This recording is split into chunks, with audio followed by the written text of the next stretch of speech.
Allez, on plonge directement dans cette analyse.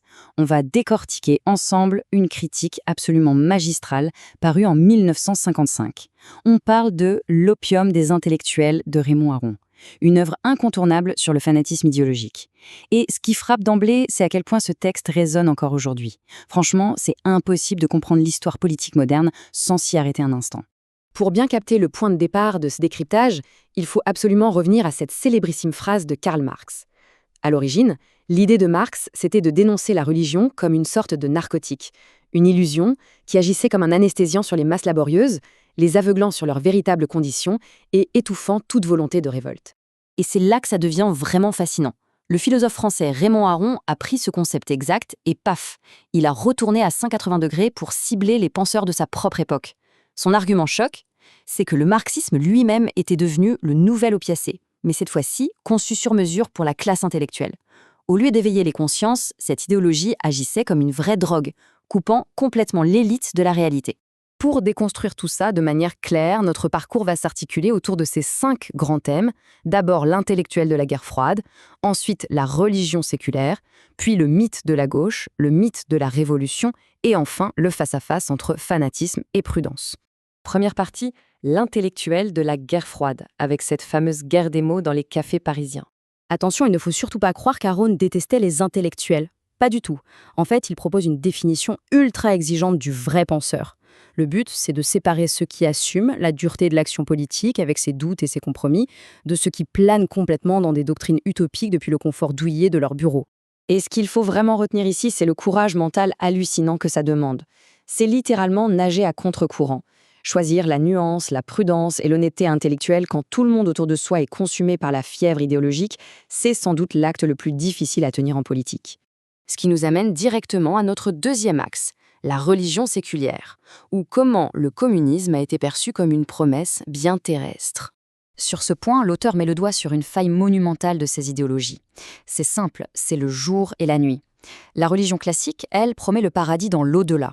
Ça lui laisse le recul nécessaire pour critiquer les injustices du monde réel. Mais la religion séculaire, elle, fait l'inverse. Elle promet le paradis ici et maintenant. Le gros problème, c'est que quand la réalité se révèle brutale et ne ressemble pas du tout à l'utopie annoncée, le système n'a pas d'autre choix que de s'enfermer dans un déni total pour survivre. On passe à la troisième partie et on s'attaque à un très gros morceau, le mythe de la gauche et cette fameuse idée d'unité rétrospective. C'est fou quand on y pense, mais l'idée d'un parti éternel et unifié du progrès, selon l'auteur, c'est une illusion complète. Le contraste saute aux yeux. On a une vieille gauche du 19e siècle qui voulait limiter le pouvoir de l'État pour libérer l'individu, et boum, on se retrouve au 20e siècle avec une nouvelle gauche qui exige un contrôle étatique massif. Essayer de coudre ensemble ces deux dynamiques complètement opposées pour en faire un seul mouvement cohérent, ça relève de la pure gymnastique mentale. Regardons un peu la Révolution française pour voir comment ça se traduit en vrai. Est-ce qu'on y voit un beau front uni ? Pas du tout. C'est plutôt un enchaînement chaotique de factions qui se déchirent sans la moindre pitié. Et tout ça pour aboutir à quoi ? À un pouvoir militaire absolu. Ça illustre parfaitement les divisions et le chaos interne qui se cachent derrière cette prétendue façade unifiée. Et les faits parlent d'eux-mêmes. Dès qu'on sort ces grandes théories de leur bulle pour les appliquer dans le monde réel, les belles valeurs initiales déraillent souvent complètement.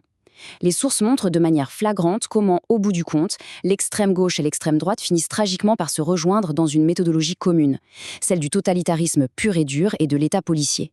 C'est super intéressant d'observer le contraste national qu'il dresse ici.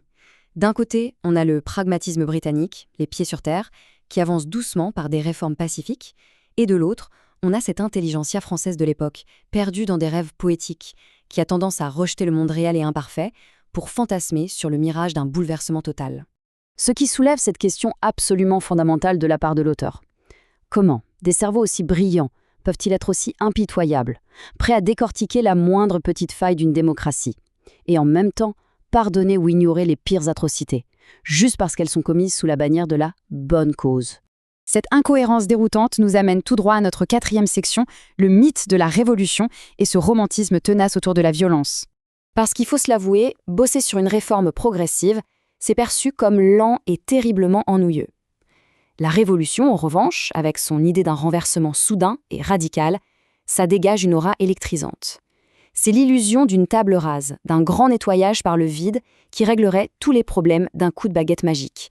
Le truc central ici, c'est que cette obsession est d'abord esthétique et émotionnelle. C'est la paix rebelle, le côté dramatique, cette impression grisante de pouvoir sculpter le destin humain de A à Z. Emportés par cet élan complètement romantique, les intellectuels ferment volontairement les yeux sur le sang et les drames qui accompagnent inévitablement ce genre de cataclysme. Et oui, l'histoire est têtue, et la dure réalité vient briser ce mirage poétique.